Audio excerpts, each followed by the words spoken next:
Bom, pessoal, nessa apresentação nós encerraremos, então, a unidade 3 e a disciplina de treinamento resistido, né? Com um conteúdo final aqui sobre direcionamento para planejamento dos programas de treinamento de força. Tá? Então, nós já falamos de uma série de questões na apresentação anterior e agora nós vamos tratar, então, da montagem dos programas com relação à organização dos exercícios. Né? Então, vocês já viram aí sobre o que deve ter unidade de treinamento, né? O que a gente deve levar em consideração para fazer a montagem desse programa, os exercícios monoarticulados e multiarticulares, né? E, dentre outras questões, agora a gente vai falar da organização dos exercícios, certo? Então, quando nós vamos pensar na montagem do programa de treinamento, um aspecto importante é o número de exercícios por grupo muscular.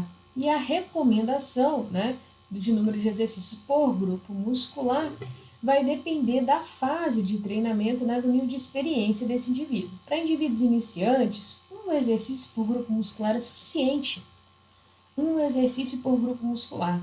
Para indivíduos intermediários, 2 exercícios por grupo muscular. Já indivíduos avançados, né, podem fazer ali, isso numa única sessão, ok? Podem fazer ali 3 exercícios para grandes grupos musculares e 2 para pequenos grupos musculares, ou 4 para grandes grupos musculares e 3 para pequenos grupos musculares. Então, até 4 para grandes músculos e até 3 exercícios para pequenos grupos musculares podem ser executados ali numa mesma sessão de treinamento. Tá? Então, aqui está uma recomendação legal, vai facilitar para vocês na escolha dos exercícios, né? Por exemplo, no caso de um iniciante, um exercício por grupamento muscular é o ideal, tá? Suficiente para prescrição. E com relação à divisão dos programas, né? Isso é muito comum, né? Onde tem o ficha A, ficha B, ficha Z, né? Quando que a gente deve fazer a divisão desse programa de treinamento? Então, a divisão do programa não é para todo mundo. Se eu tenho um indivíduo inexperiente, um indivíduo iniciante, né, eu vou começar com poucos exercícios, ele pode fazer a mesma sessão de treinamento na segunda, na quarta e na sexta sem problema. Não é todo mundo que precisa dividir a ficha em ficha A e ficha B, A, B, C. Tá? Então, a gente divide quando? Primeiro, quando a sessão do treino for longa ou praticamente não dispor de muito tempo. Não tenho tempo para fazer mais exercícios numa mesma sessão, então eu vou dividir, né? Para não gastar muito tempo em uma única sessão de treinamento. Aí a gente pode dividir, então, em 2, 3 ou até mais programas. A gente precisa observar o tempo de recuperação, o intervalo para repetição daquele mesmo programa. Aí, de novo, intervalos muito curtos, né? Talvez não dê tempo de recuperar. Agora, intervalos muito longos, por exemplo, se eu faço 4 programas diferentes, né? Quer dizer que o programa A eu vou repetir depois que eu fizer o B, o C e o D. Então, vamos passar 3 dias. Lá no 4º dia, eu vou repetir o programa A. E talvez não seja a frequência ideal, dependendo do indivíduo. Então, a gente precisa observar esse tempo de recuperação ao trabalhar com diferentes programas.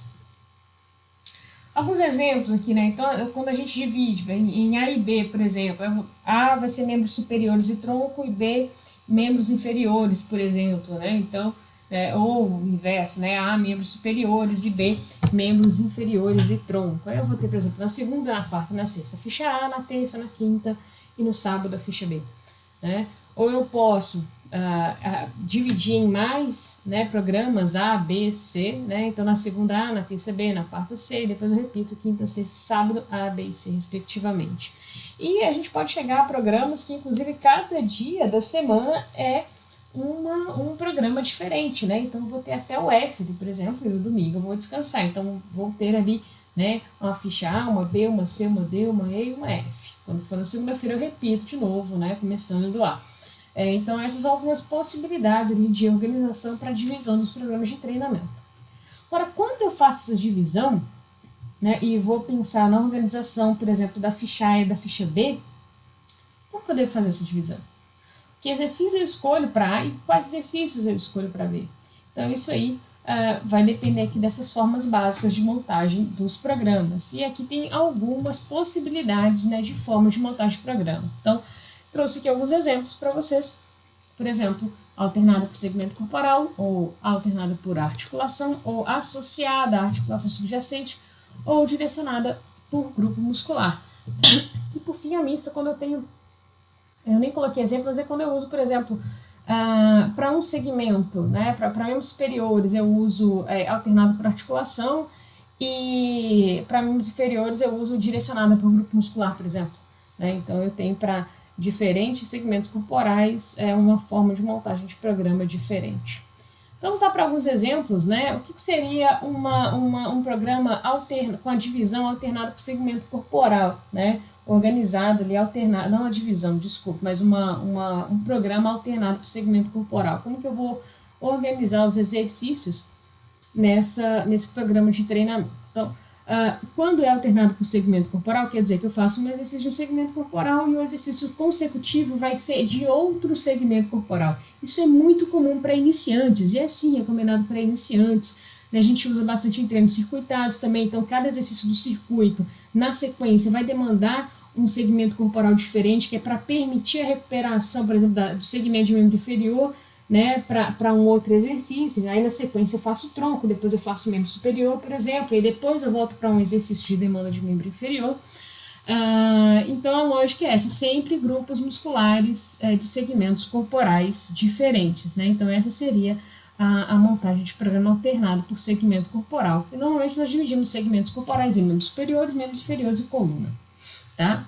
Podem ter outras divisões, às vezes a gente coloca, ao invés de colocar membros superiores, coloca ombro, né? Só. Então tem outras possibilidades aqui de divisão. Em um exemplo aqui, olha, vocês vão ver que primeiro o indivíduo faz supino reto e o exercício consecutivo é o leg press. Né? Então, esse aqui tá digitado, esse aqui é erro de digitação, tá? Então, supino reto, depois leg press, depois abdominal. Então, olha, foi membro superior, membro inferior, tronco. Depois remada baixa, membro superior. Mesa romana é membro inferior. Depois abdominal com rotação. Tronco de novo. Então, vocês vão vendo que está alternando o segmento corporal. Né? Ombro, joelho, coluna, ombro, joelho, coluna. Certo? Músculos priorizados: peitoral, quadríceps femoral, reto do abdômen, latíssimo do dorso, posteriores da coxa, oblíqua interna e externa.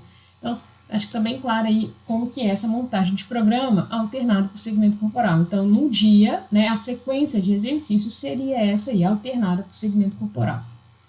O outro modelo seria localizada por articulação. Então, a gente faz a sequência de exercício envolvendo agonista e antagonista. Então, eu faço um exercício agora, né? Então, eu tenho aqui um agonista sendo demandado, e o exercício seguinte vai ser o do antagonista a esse que foi treinado inicialmente. Então, a gente sempre utiliza o grupo muscular, né? O próximo exercício vai enfatizar o seu antagonista. Aí a gente alterna o segmento corporal e novamente trabalha agonista-antagonista. Então vamos ver um exemplo aqui, ó. Supino reto, depois remada baixa. E o que a gente tem aqui de demanda? Peitoral maior, latíssimo do dorso, né? Então, o latíssimo do dorso é o antagonista do peitoral maior. Eu trabalhei o peitoral, depois eu vou trabalhar o antagonista dele. Alternei o segmento corporal. Fui para membros inferiores. Eu vou fazer leg press, depois mesa romana. Eu tenho a demanda aqui, por exemplo, de quadríceps femoral, depois posteriores da coxa, né? Então, posteriores da coxa é antagonista do quadríceps, né? Depois, o pulo em frente e o desenvolvimento, né? Eu tenho a demanda aqui de latíssimo do dorso, redondo maior, depois deltoide. Então, né, que seria, se a gente for pegar para o movimento articular, olha, vocês vão ver que, por exemplo, flexão horizontal. Desculpa, aqui não é flexão, tá? Eu peguei exatamente como está da referência, mas aqui é adução horizontal de ombro. Então, adução horizontal de ombro, depois extensão de ombro, extensão de joelho, flexão de joelho. Adução de ombro, abdução de ombro. Né? Então, sempre agonista, antagonista, agonista, antagonista. Ou nós podemos fazer, ainda localizado por articulação, ao invés de pensar agonista, antagonista, a gente faz completo, ou seja, a gente trabalha todos os movimentos que são possíveis de serem trabalhados naquela mesma articulação, né? Seguindo ali uma razão agonista-antagonista, mas explorando mais aquela mesma articulação na sequência. Então, por exemplo, vocês vão ver aqui ó, que são 4 exercícios sequenciais de ombro. Supino reto, pulo em frente, remada abaixo, desenvolvimento. Então, eu tenho demanda aqui de adução horizontal de ombro, adução de ombro, extensão de ombro, abdução de ombro. Né? Os músculos, peitoral maior, latíssimo do dorso, deltoide. Então a gente vai explorar o máximo possível que o ombro. Depois a gente vai para o quadril, ó. Flexão de quadril, cadeira adutora, aparelho glúteo, depois a cadeira abdutora, né? E aí as demandas ilipsoas e reto femoral, depois adutores do quadril, glúteo máximo, posteriores da coxa, glúteo médio. Então eu estou sempre aqui, ó, na articulação do quadril. Flexão de quadril, adução de quadril, extensão de quadril, abdução de quadril. Certo? Então aqui seria localizado por articulação completa, né? Então eu estou explorando ao máximo possível todos os movimentos, né? Os graus de liberdade que aquela articulação permite. Associada à articulação subjacente, né? Isso inclusive é um método de treinamento que tem, né, um nome específico aí na literatura, tá? Que a ideia é promover a fadiga inicial de um grupo muscular. Então, e a gente pode trabalhar na lógica, né, de fazer o exercício multiarticular, depois o monoarticular, ou fazer primeiro o monoarticular e depois o multiarticular. Então, os exercícios seguintes, eles deverão estimular o mesmo grupo muscular, que foi estimulado no primeiro exercício, mas por meio do auxílio de outros grupos musculares e articulações adjacentes, né? Alguns exemplos aqui, né? Então, por exemplo, eu faço primeiro o supino, e o supino tem eu tenho a adução horizontal de ombro e extensão de cotovelo. Depois vai fazer o crucifixo, que é só a adução horizontal de ombro. Então, no supino eu tenho demanda de peitoral e tríceps, no crucifixo só peitoral. Por isso, associada à articulação subjacente. Eu tive primeiro um exercício multiarticular, que é o supino, depois fiz um monoarticular envolvendo um dos segmentos corporais que o exercício anterior demandou. Outro exemplo é a cadeira extensora leg press. Aqui a gente está fazendo a lógica inversa. Primeiro o monoarticular, depois o multiarticular. Então, na cadeira extensora tem a demanda ali de extensão de joelho, né? Então, dos anteriores da coxa, e no leg press também, né? Mas também associada à ação do quadril, certo? Então, aqui alguns exemplos, né? Por exemplo, como já está ali em cima, o crucifixo e supino reto, né? E aí depois cadeira extensora e leg press. Qual que é a ideia dessa organização? É tentar promover uma fadiga num grupo muscular e aí demandar mais do outro grupo muscular no exercício subsequente. Então, por exemplo, eu vou fazer o primeiro indivíduo faz um crucifixo, né? E então ele já promoveu um pouco de fadiga ali no peitoral. E aí, quando ele vai para fazer o supino reto, eu acabo sobrecarregando um pouco mais o tríceps, uma vez que o peitoral já está um pouco mais fadigado. Bom, essa é a ideia, mas a gente tem alguns trabalhos mostrando que isso não gera um efeito diferente no treinamento, não, tá? Então, apesar de ter um ou outro ali mostrando algum efeito potencial, mas assim, em geral, a maioria dos trabalhos, pelo menos que eu já tenha lido sobre esse tipo de organização dos exercícios, não há muita diferença em relação, por exemplo, a fazer eu vou fazer o crucifixo, depois eu vou fazer a cadeira extensora, depois eu vou fazer o supino, né? Então, não tem sido observada muita diferença nesse tipo de organização do treinamento, tá? Então, esse método aqui de pré-fadiga, né, não tem sido reportado como muito eficiente, certo? E, para finalizar, nós temos a montagem direcionada por grupo muscular, ou seja, diferentes exercícios, mas que trabalham o mesmo grupo muscular, tá? E aí o objetivo vai ser levar esse grupo muscular à maior fadiga possível. E aí, com isso, tentar conseguir respostas adaptativas maiores, né? Porque eu promovi um estresse maior também. Então, vou esperar uma maior supercompensação. Mas a gente só aplica isso em indivíduos avançados, tá? Ou intermediários, mas nunca para indivíduos iniciantes, né? Porque gera um estresse muito grande no mesmo grupo muscular. Um exemplo, um indivíduo faz supino reto, depois vai fazer supino inclinado, depois crossover, né? E aí todos aqui têm uma demanda de adução horizontal de ombro e adução de ombro, então todos recrutando aqui o peitoral maior. Acaba recrutando feixes diferentes, sim, né? Porque a trajetória do exercício é diferente, mas o grupo muscular estressado é o mesmo. Então há, sim, uma sobrecarga em cima desse grupamento. Outro exemplo é fazer o stiff, depois mesa romana e cadeira flexora, todos demandando posteriores da coxa, né? Isquiosurais. Então, envolvendo aqui extensão de quadril ou flexão de joelho, já que esses músculos são multiarticulares e fazem as duas ações, extensão de quadril e flexão de joelho. Vai estressar bastante esse grupamento muscular, né? 3 exercícios em sequência para o mesmo grupamento muscular. Então, essa é a ideia quando a gente faz esse tipo de organização direcionada por grupo muscular.